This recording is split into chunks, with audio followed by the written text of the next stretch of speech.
In our today's class, we are going to discuss about the refraction of the light. ध्यान से सुनना, refraction of the light.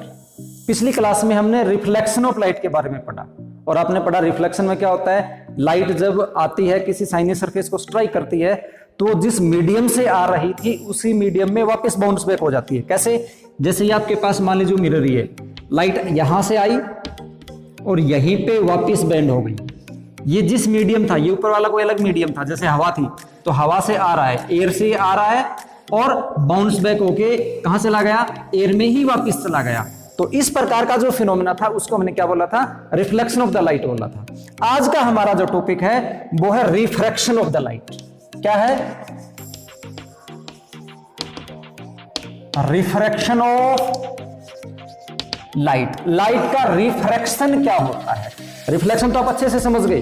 Reflection में क्या होता है, लाइट जब साइनी सरफेस को स्ट्राइक करती है तो वो उसी मीडियम में बेंड हो जाती है, उसको हम बोलते हैं रिफ्लेक्शन ऑफ लाइट। और आपने देखा रिफ्लेक्शन ऑफ लाइट में क्या होता है, ये एंगल ऑफ इंसिडेंस होता है, एंगल ऑफ रिफ्लेक्शन होता है। ये पॉइंट ऑफ इंसिडेंस है, ये साइनी सरफेस है जिसको सपोज को मिरर बोल देंगे, इसको हम नॉर्मल बोलेंगे। ये एंगल आई, एंगल आर, और आपने पढ़ा कि angle I is equal to क्या होता है, एंगल आर। ये आपने रिफ्लेक्शन में पढ़ा। और रिफ्लेक्शन जो करता है उसको हमने क्या बोला, उसको हमने मिरर बोला था।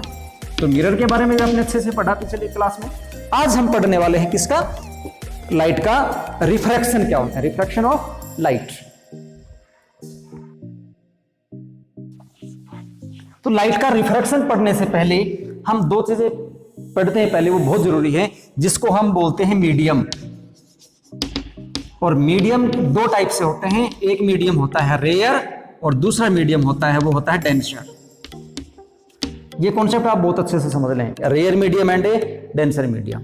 मीडियम का मतलब क्या हुआ, माध्यम आप समझते हो जिसमें से लाइट ट्रेवल करके आ रही है, वो क्या होता है, मीडियम।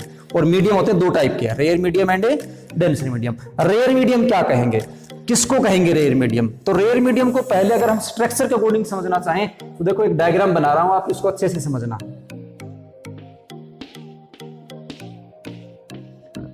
ये जो सर्कल बनाए हैं ये से कांस्टेंट पार्टिकल्स हैं, एटम या मॉलिक्यूल्स हैं, और ये दूसरा है कोई मीडियम।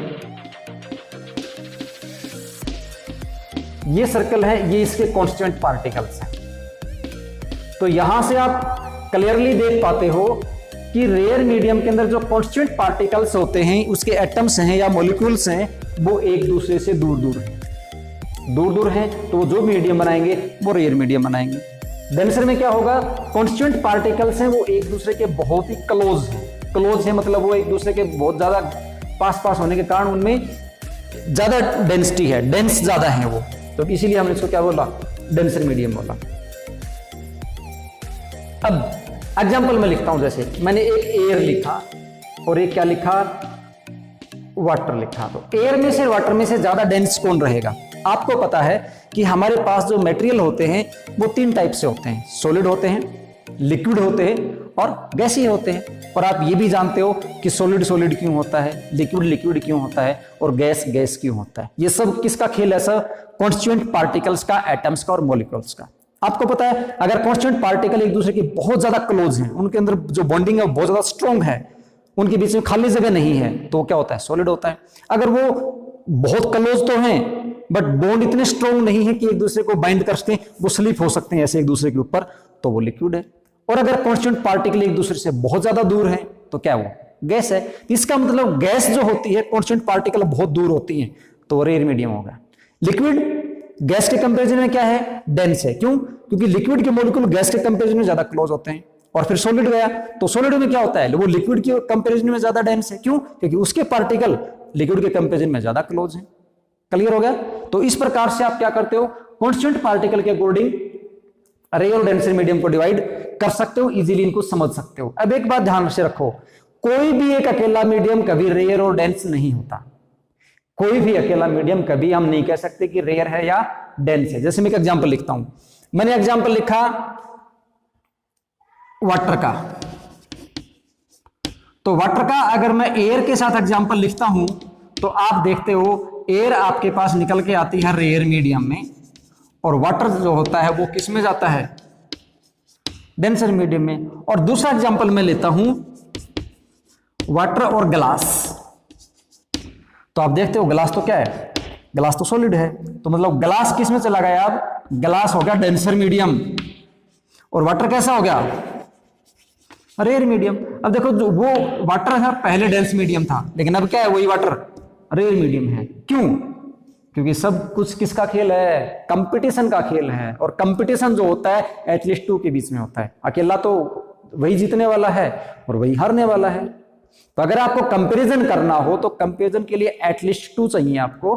तो जब भी आप रेयर और डेंसर का डिवीजन करते हो तो इसका मतलब आप 2 मीडियम को कंपेयर कर रहे हो। जैसे हमने यहाँ पे वाटर को एयर के साथ कंपेयर करते हैं तो वाटर डेंसर है, वाटर को जब मैं ग्लास के साथ कंपेयर करता हूं तो वाटर क्या बन गया, रेयर मीडियम बन गया। इसलिए हम दिमाग में ये कॉन्सेप्ट कभी भी फिक्स करके नहीं रख सकते कि वाटर है हमेशा रेयर मीडियम ही रहेगा या हमेशा डेंसर मीडियम ही रहेगा। ये डिपेंड करेगा कि उसका जो साथी मीडियम है वो कौन सा है, उसके अकॉर्डिंग हम डिसाइड करेंगे। ओके, तो ये रेयर और डेंसर मीडियम का सिंपल सा कॉन्सेप्ट था, और अगर हम उसको कंस्ट्रक्शन के आधार पर समझें तो कांस्टेंट पार्टिकल के अकॉर्डिंग समझ सकते हैं। दूसरा एक कॉन्सेप्ट और है, वो है स्पीड ऑफ लाइट का। किसका? Speed of light. Speed of light, आपको पता है लाइट की जो स्पीड होती है वो 3 × 10⁸ मीटर पर सेकेंड होती है, और ये एयर और वैक्यूम की स्पीड है। 3 × 10⁸ मीटर पर सेकेंड किसकी स्पीड है, आइदर इन एयर और इन वैक्यूम है। अब हमें पता है कि लाइट की जो स्पीड होती है वो अलग अलग मीडियम में अलग अलग होती है। सबसे फास्ट जो लाइट ट्रेवल करती है वो ट्रेवल करती है गैसीय मीडियम में, गैस में ट्रेवल करती है। उसके बाद करती है ये लिक्विड में, और उसके बाद ये करती है किसमें, सॉलिड में। सॉलिड अगर आपका ट्रांसपेरेंट है तो उसके अंदर से वो ट्रेवल कर रही है, ट्रांसलूसेंट है तो कम ट्रेवल कर रही है, और अगर वो ओपेक है तो फिर क्या करती है लाइट, उसके अंदर से ट्रेवल करती ही नहीं है। तो सबसे ज्यादा गैस में, फिर लिक्विड में, और फिर किसमें, सॉलिड में। तो यहां से भी आप डिवाइड कर सकते हो रेयर मीडियम को और डेंसर मीडियम को।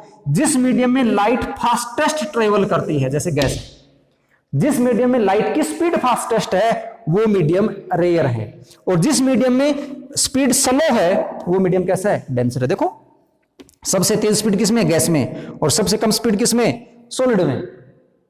तो सॉलिड कैसा मीडियम हुआ, सॉलिड मीडियम हुआ डेंसर, किसके कंपैरिजन में, गैस में। इसका मतलब डेंसर मीडियम में जो स्पीड होती है ना वो कम होती है, और गैसीय मीडियम में स्पीड क्या होती है, ज्यादा। मान लीजिए आपको दे रखा है एक मीडियम ए है, इसके अंदर स्पीड है 2 × 10⁸ मीटर पर सेकेंड, 2 × 10⁸ मीटर पर सेकेंड है। और कोई मीडियम बी है, वहां पे स्पीड है 2.5 × 10⁸ मीटर पर सेकेंड। आपसे कहा जाए out of medium a and b, out of medium a and b which is rare and which is denser, कौन रेयर मीडियम है ए और बी में से, और कौन डेंसर मीडियम है। तो कैसे पता लगाओगे, आप पता लगाओगे यहाँ पे स्पीड से। स्पीड किसमें ज्यादा है, 2.5 मीटर पर सेकेंड, ये ज्यादा है। इसका मतलब मीडियम जो बी है, बी मीडियम तो है रेयर मीडियम, और मीडियम ए कैसा है, डेंसर मीडियम। और रेयर और डेंसर क्यों है पता लग गया आपको। तो 2 कारण बता दिए आपको, एक तो कांस्टेंट पार्टिकल देख लेंगे, कांस्टेंट पार्टिकल के अकॉर्डिंग आप अनुमान लगा लेंगे, और दूसरा स्पीड जो दे रखी है स्पीड के अकॉर्डिंग भी आप अनुमान लगा लेंगे। यहां पे एक टर्म होती है ऑप्टिकल डेंसिटी। क्या होती है, ऑप्टिकल डेंसिटी। ऑप्टिकल डेंसिटी का मतलब क्या होता है, यहां पे डेंसिटी का मतलब मास बाय वॉल्यूम वाली डेंसिटी नहीं है। ऑप्टिकल डेंसिटी का मतलब यह है कि जो लाइट की स्पीड है उससे कौन मीडियम लाइट को ज्यादा ट्रेवल करने देता है अपने अंदर से, कौन मीडियम लाइट को अपने अंदर से ट्रेवल नहीं करने देता, उसके अकॉर्डिंग हम ऑप्टिकल डेंसिटी को डिसाइड करते हैं। तो रेयर और डेंसर मीडियम में हम देखते हैं कि रेयर मीडियम के अंदर लाइट की स्पीड जो होती है वो फास्टेस्ट होती है, डेंसर मीडियम में लाइट की जो स्पीड होती है वो क्या होती है, स्लो होती है। और ये जो कॉन्सेप्ट है ना रेयर और डेंसर में, यहां पे स्पीड क्या थी, फास्टेस्ट, किसमें, रेयर में, और डेंसर में क्या होती है, स्लो। या हम फास्टेस्ट फास्ट बोल देते हैं ओनली, रेयर में फास्ट होती है, डेंसर में क्या होती है, स्लो। ये जो स्पीड का डिफरेंस है, फास्ट और स्लो, ये जो स्पीड का डिफरेंस है, ये इसी के कारण ये जो लाइट का रिफ्रैक्शन है वो होता है। यहां से आपके पास क्वेश्चन पूछेगा what is cause of refraction of the light. Question क्या है, what is cause of refraction of light. तो वो क्या होगा, difference in the speed of light between the 2 media. 2 media हैं, ऐसे डिवाइड करता हूं, यहां पे एयर मान लेता हूं मैं, और नीचे क्या मान ला मैंने, वाटर। तो आप क्या सोचते हो, लाइट मीडियम ए से, एयर से ऐसे आई और फिर वो वाटर में जा रही है तो कैसे स्ट्रेट निकल जाएगी, क्योंकि you know that light travel in a straight line path because here we are dealing with the ray nature of the light, ठीक है ना। तो रे नेचर जो होता है उसके अंदर लाइट हमेशा स्ट्रेट लाइन में ट्रेवल करती है। तो यहां लाइट को क्या लाइट इस प्रकार से स्ट्रेट लाइन में ट्रेवल करेगी? एयर से वाटर में जा रही है, आप देख रहे हो एयर रेयर मीडियम है और वाटर कैसा मीडियम है? डेंसर मीडियम है। ये रेयर से डेंसर मीडियम में जा रही है तो क्या लाइट ऐसी चली जाएगी या इसके पाथ में कोई किसी प्रकार का चेंज होने वाला है? ये सब हम डिस्कस करेंगे। और वो जो टॉपिक है वो कौन है? Refraction of light. तो ये जो टॉपिक है ये हम अपनी नेक्स्ट क्लास में डिस्कस करने वाले हैं। ओके।